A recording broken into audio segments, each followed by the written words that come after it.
The EP Podcast. Heard everywhere podcasts can be found, and always at theeppodcast.com.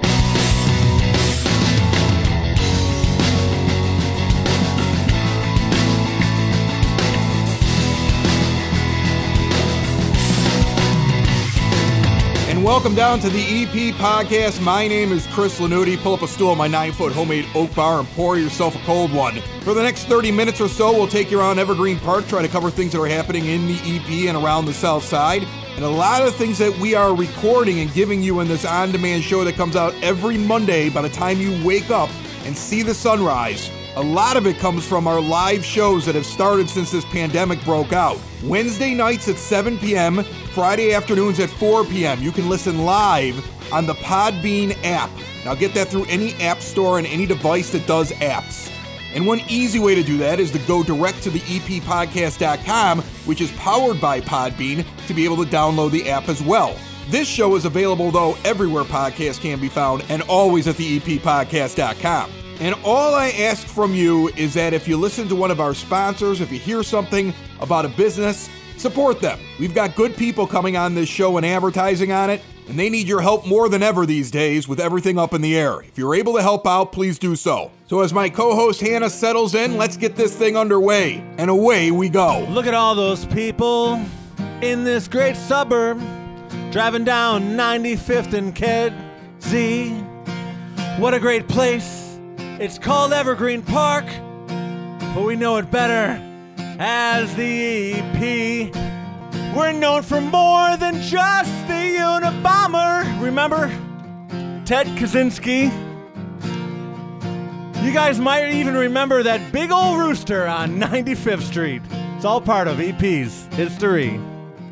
So listen up to the EP Podcast. You might be asking why. Because we talk about all things and we celebrate all the great things in the 60805. It's the EP Podcast. All things Evergreen Park. It's the EP Podcast. Evergreen Park.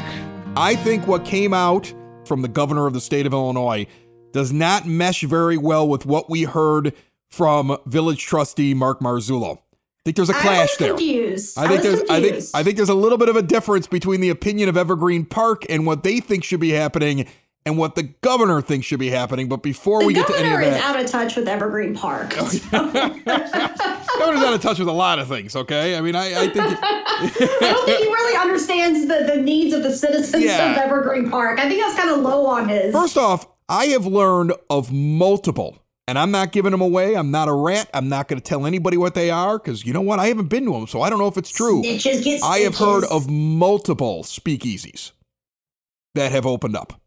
Really? As a direct response to what the governor said about the fact that he's saying he's not opening up any bars or restaurants, if you look at that plan, until there's a vaccine in 18 months.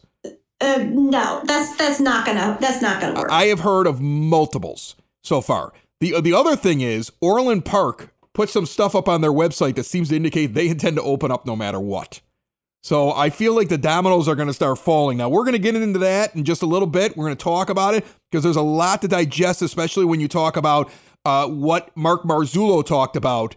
He was on the podcast. He's on demand with us right now. You can go check that out after you listen to this episode. But what Evergreen Park was talking about in terms of reopening and what they thought the timeline should be, we'll dive into all that in just moments. But as you can hear, joining me in the background and on the line with us right now, one of my favorite businessmen on all the South Side, because the man is constantly coming up with new and exciting ideas, and he was built for this kind of adversity. John Brand from Open Outcry joins us on the line. How are you, John? I'm good, Chris. How are you, buddy? I'm good. I've got some Open Outcry beer in front of me that I ordered today. So you did? What'd you get? Oh, I purposely went out and got your Blueberry Speculator to try. Excellent. I've never had it before, so good. we're definitely going to talk about that today. And then I got the Big Brown. And I got Excellent. that. I also got the Dark Pool. I don't have it in front of me. I've had it before, though. I got your Dark Pool that's got the banana, and I want to say it's got cocoa nibs in it and maybe some lactose added to it, if I'm right. That's correct. Yeah. Which we're really happy. We're really proud of that beer, actually. And that's selling really well right now. It's a 12% beer. So I think people are seeking that for some relief. I think everybody's tolerance is way up. I think right now, like, I feel like I'm in college shape right now.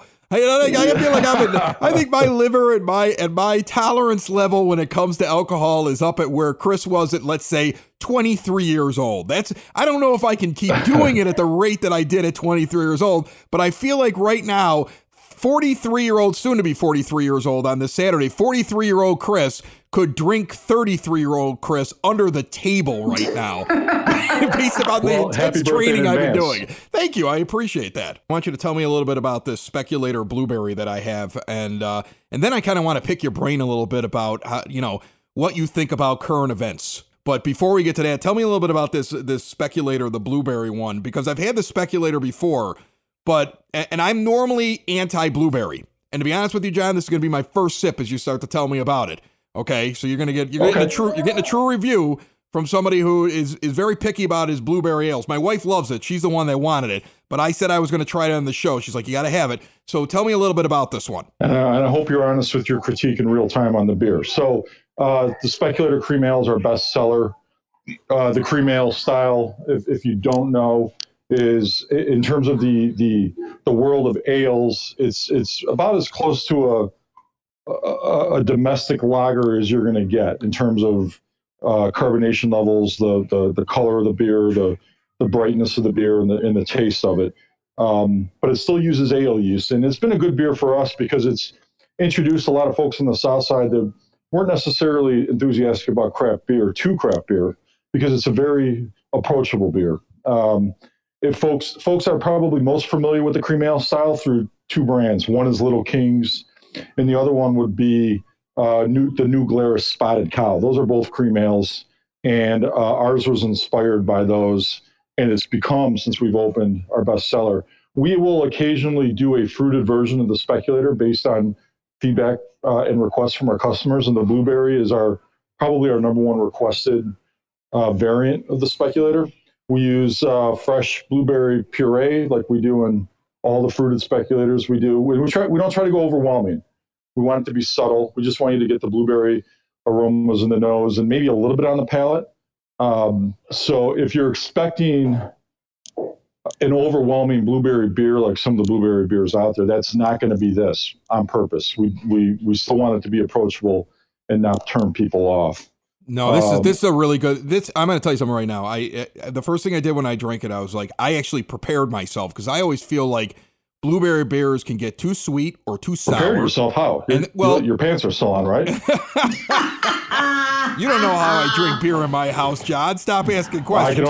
My imagination is running wild right now, Chris. Hey, this is the first time I've actually put pants on in 3 days. I did it just for this podcast because it would have felt weird. All right, no, yes. But I prepared myself because I always feel like they're too tart and they're overwhelming.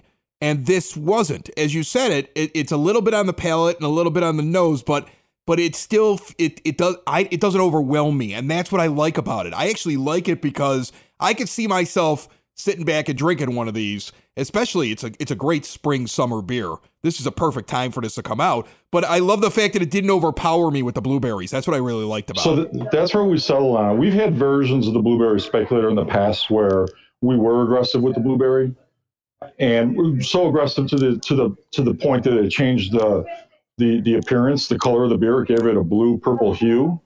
But for me personally, I don't like my fruited beers to be overwhelming. I like it more subtle. I like it in the aroma and the nose to make it a little bit more interesting, especially a beer that I drink every day, like the Speculator. But I also don't want to be sucking on a blueberry or any fruit that we use. So that's the approach that we've taken when fruiting the Speculator here. And we have other versions that we do that people like. We've done raspberry, we've done strawberry, banana, we've done blueberry, we've done mango, we've done tangerine, and we've done blood orange, all of which are relatively subtle. And that's been our approach with that. So now let me ask you a question as a business owner, and I'm really curious about this, and I'm going to kind of give you the background of where this is coming from, this question. today, or actually yesterday and today, and I bumped into not less than 4 different owners of restaurants and bars. None of them are involved in what I'm talking about here, but they are aware that now you have bars that can't serve food like you're lucky enough to do it, who have looked at what the governor came out and said with his reopening order, and it looks like basically you're going to have to wait for a vaccine before you can open up your restaurant. Not like how Indiana's doing it with, like, you know, you're going to be able to go half of your occupancy. It looks like it's going to be, you're just going to be closed. And some of these guys have told me there's already speakeasies popping up. Now, you don't have that problem, but guys are getting desperate when they're out there. It sounds like things are going well for Open Outcry, but that couldn't have been good news for you yesterday when you saw what the phases were and how you're kind of looped in Beverly, not only to what's going on in your area, but you're looped in with the entire northeastern part of Illinois, that if they're having an outbreak on the west side or something like that, or up on the near north side, it affects whether or not you're opening up. And now I'm hearing things today in the last couple of hours. Orland Park has posted a bunch of things that they put up on their website saying that we sent all these plans to the governor's office and they ignored them. And you see Peoria has already opened up their village. You're located in Chicago. You're near Evergreen Park. But all this news, everything that's going on, what's your instant reaction to that? Or what's your reaction after kind of soaking in what's going on over the last 24 hours as a business owner and a guy that owns a restaurant but really focuses on the beer? There's the reaction. Well, I feel bad. I feel bad asking the question, but I can't imagine it's positive, right? Yeah, well, I mean, the quick answer is challenging, right? I mean, the last 24 hours have been challenging to try to digest what we're looking at.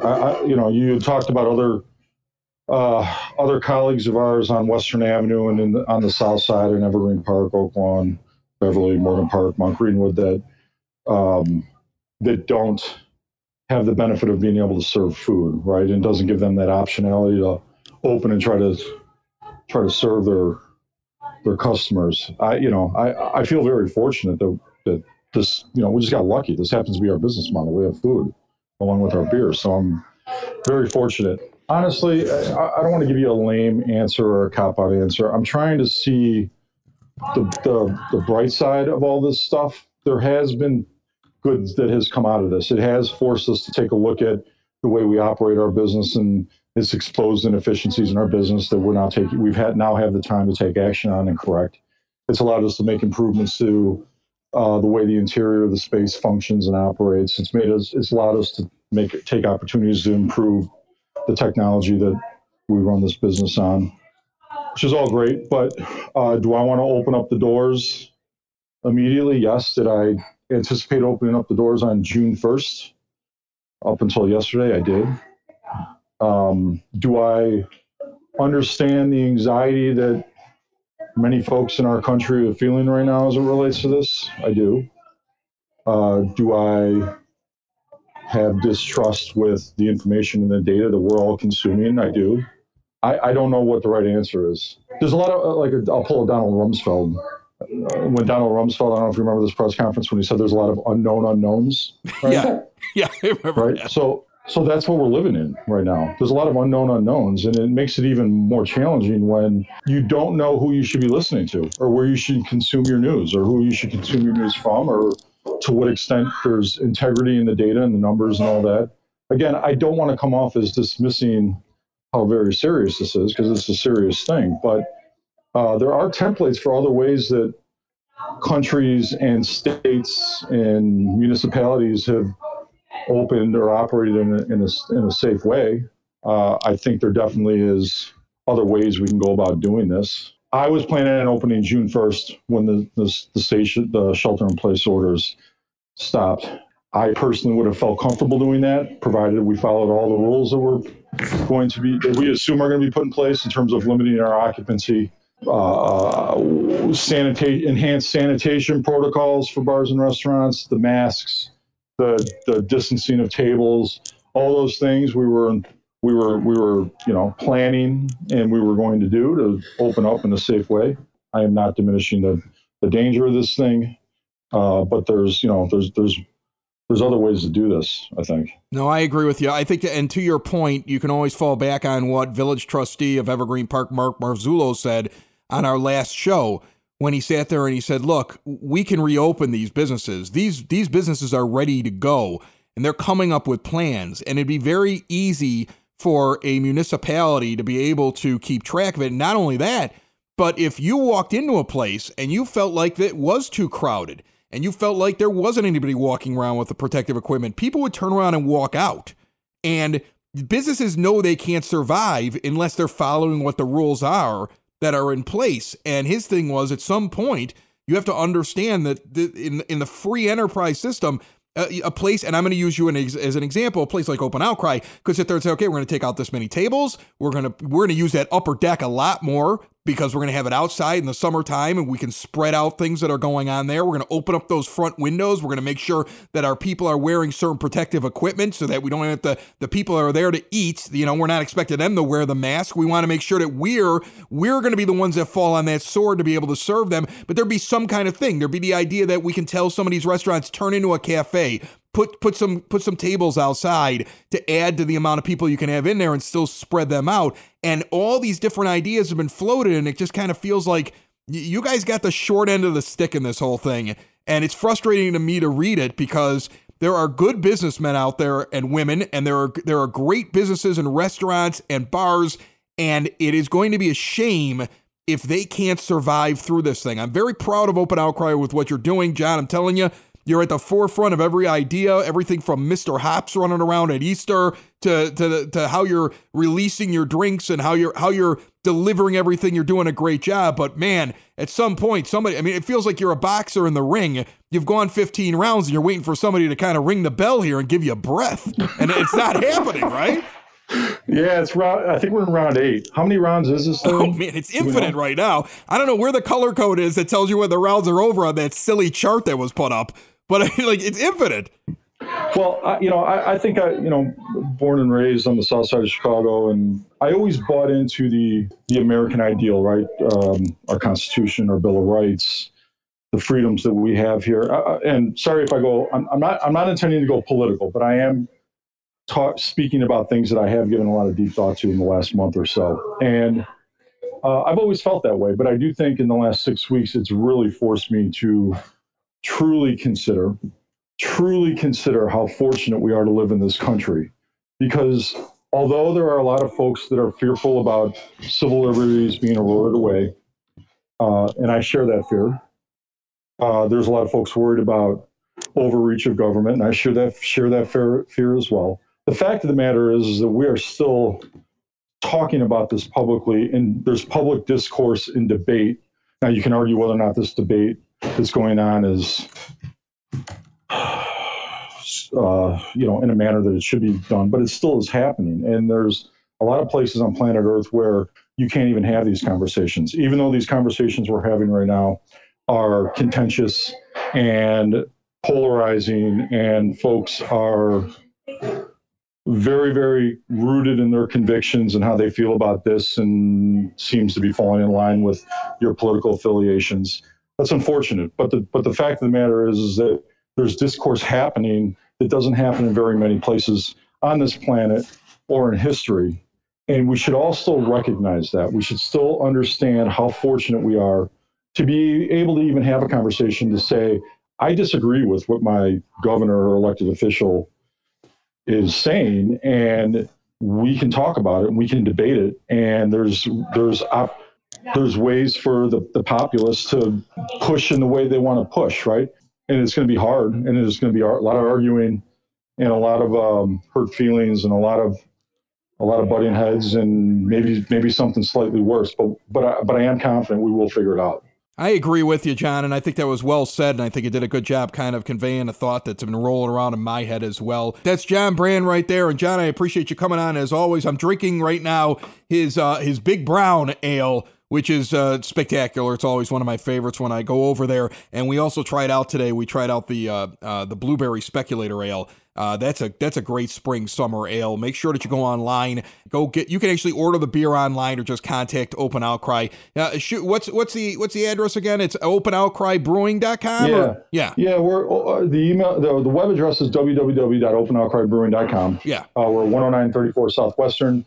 Our online store is up and running. You can order beer and merch through the online store. If you want some great pizza, you have to call. We don't have that online yet, but we have a number of people working the phones, and we have a lot of people out driving pizzas all over the neighborhood. I look forward to getting to sit inside of your establishment someday, drink a beer, and talk about this when it used to be this way. Once we've gotten through this, you will, I promise, and I also promise this is the first and last time I ever get sentimental, sappy, or borderline political or patriotic on did a good job. On your show. You did a good job. It's hard to get that point across. You did a good job, John.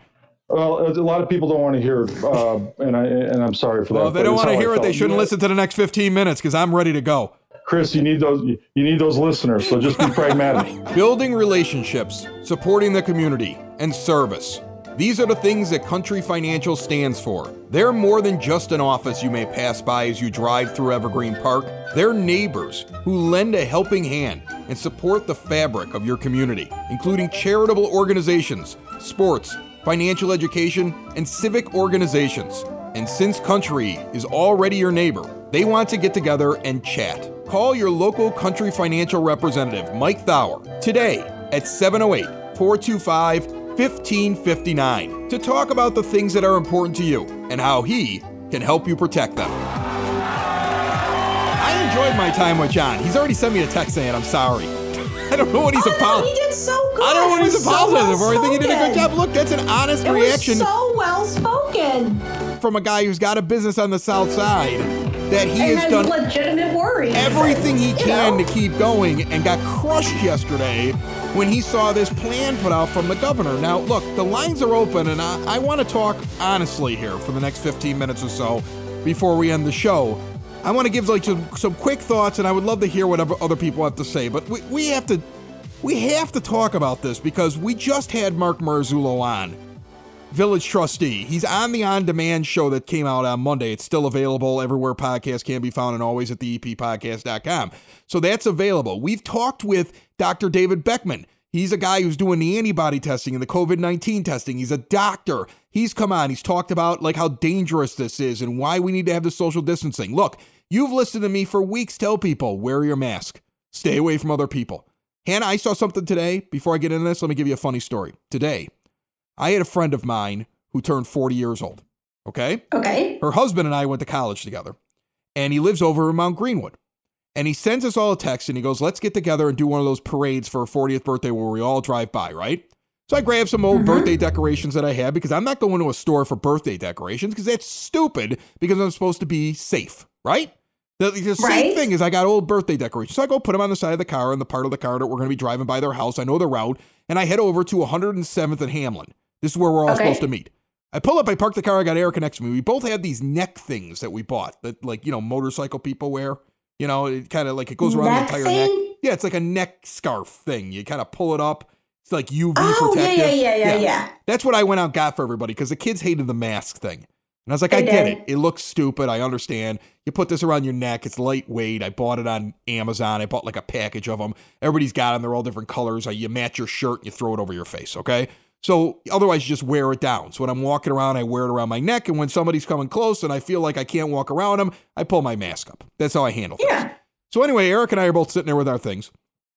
And I'm watching everybody else line up. Now, we purposely pulled up on the other side of the street because I'm like, I don't want to talk to I don't know anybody in this group, right? I kind of know them. I know that a lot of them are her friends.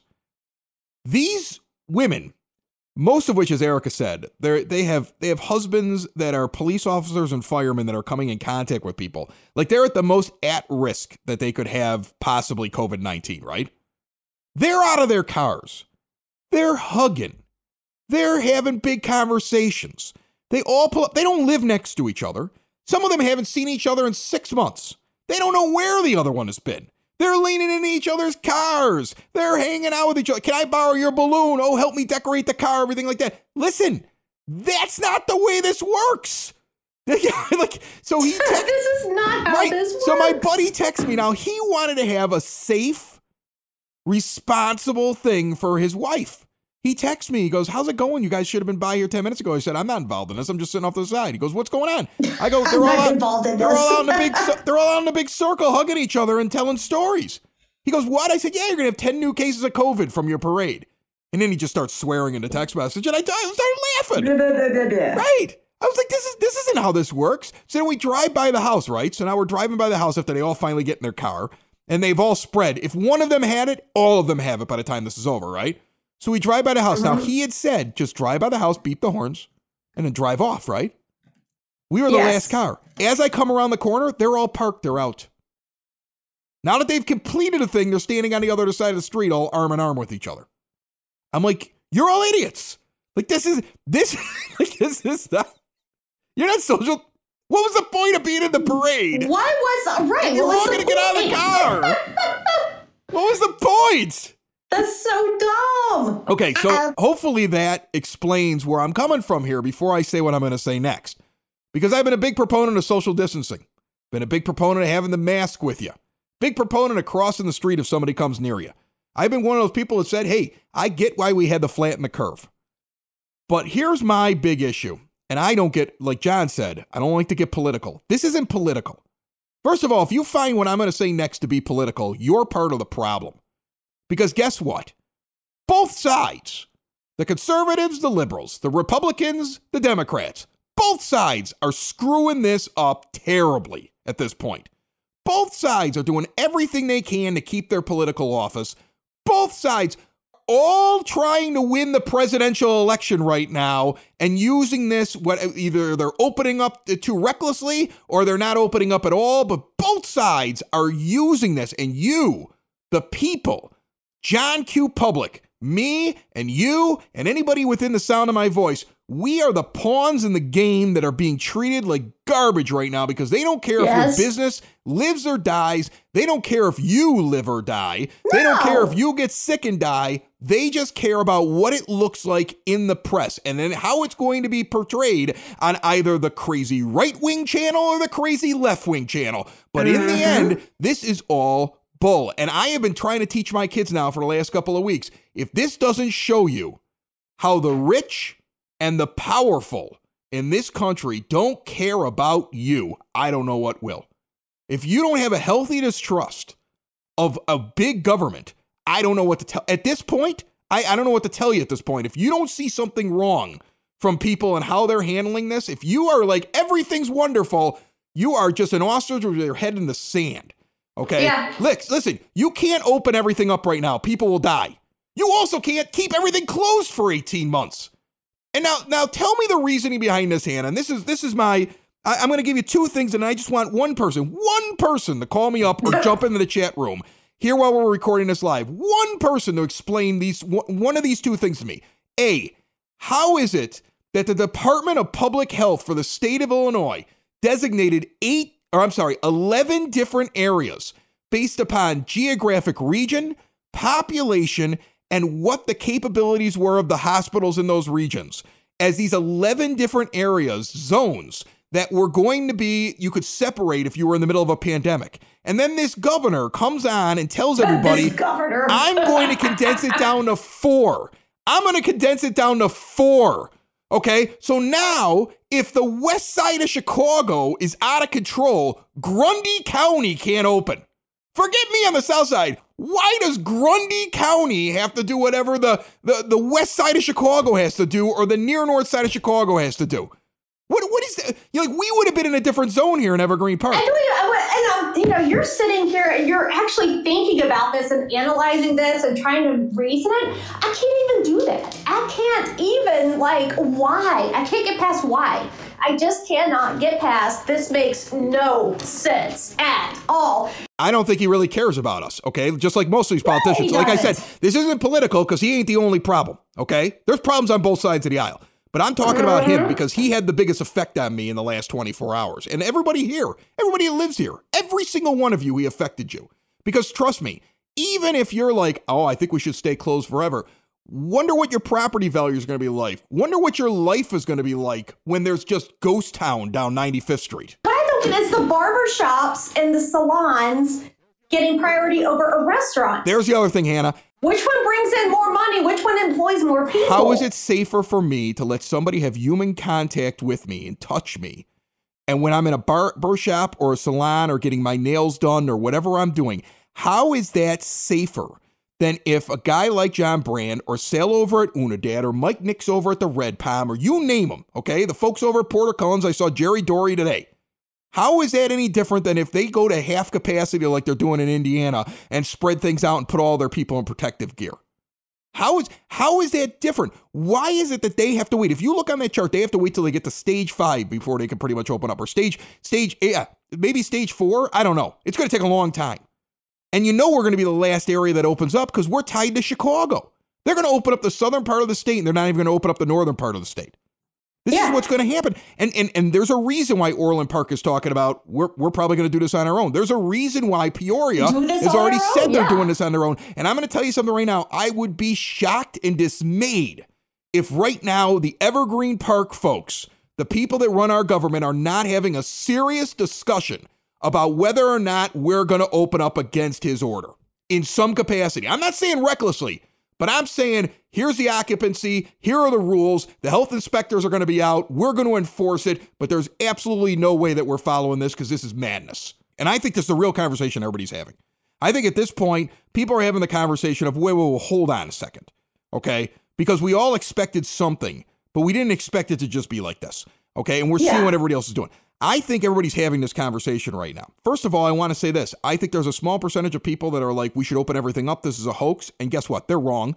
Okay? They're wrong. Not a hoax. You can't open everything up, but it's not a hoax. You're wrong. My husband has already lost, one relative to this. So yeah, you've already lost a relative to this thing, and I had a friend on a ventilator. It's not a hoax. There are also people that want to hide underneath their bedroom covers for the next 3 years, and we can't do that either. You can't do that. You can't do that. And I think the majority of people are sitting where we're at. We're like, this is scary. This is bad. I got to be personally responsible for myself and my family. If I own a business, I got to be responsible for my business. And then we've got to figure out how we're going to get through this logically like adults. And this was not that. And it was mind-boggling. It felt like what he did was he sat down and he wrote something like, stage 1 is something I already did, so you can't question it. Stage 2 is what I'm doing now. All right. Stage 3 could happen at some point, but I don't know when it's going to happen, and it's very vague. Don't know when. Stage 4 is way off in the future, and stage 5, we don't even get to that unless there's a vaccine. What?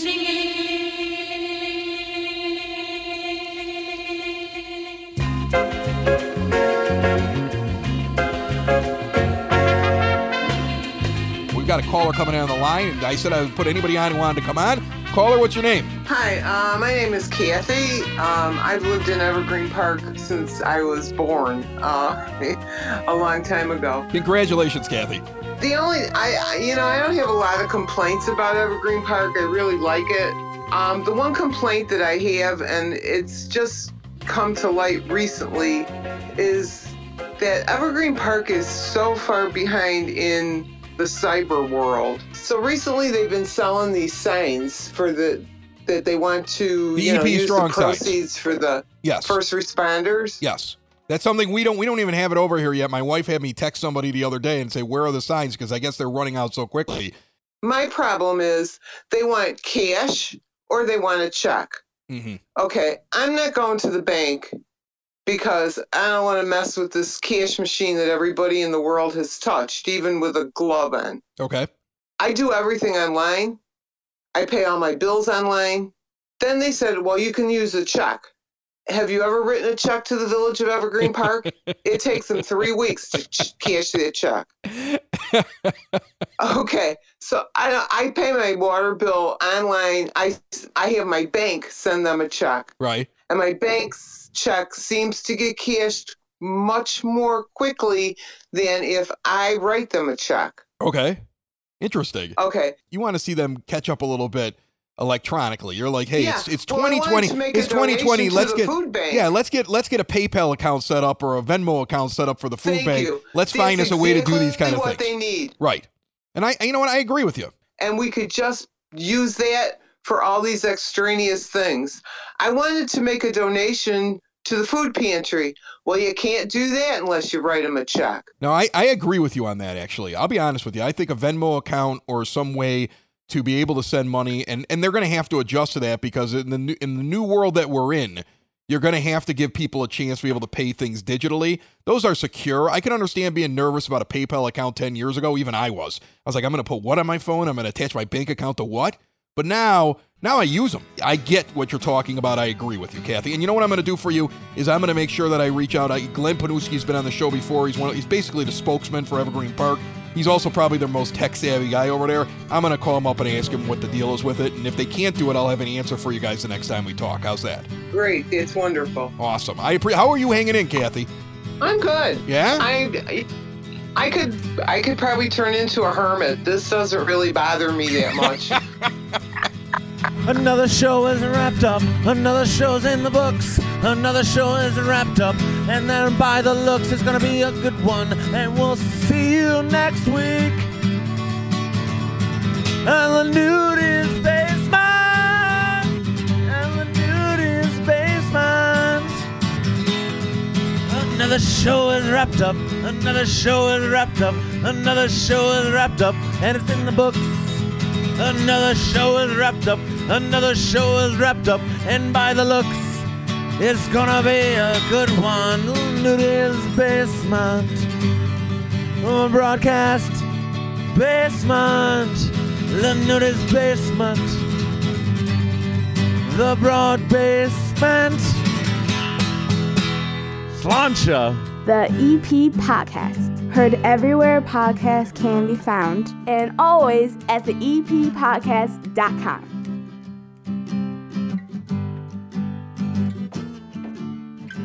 Whatever happened to predictability? The milkman, the paperboy, evening TV.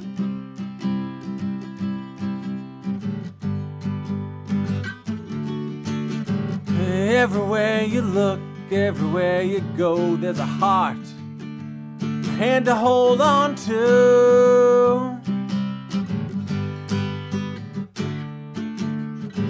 Everywhere you look, everywhere you go, there's a face of somebody who needs you.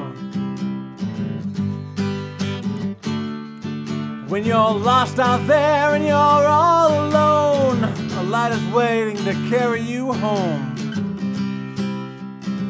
Everywhere you look, It's everywhere you look. everywhere you look, everywhere you look. I'm looking. I don't see it. You gotta look everywhere. Oh, there it is. Yeah.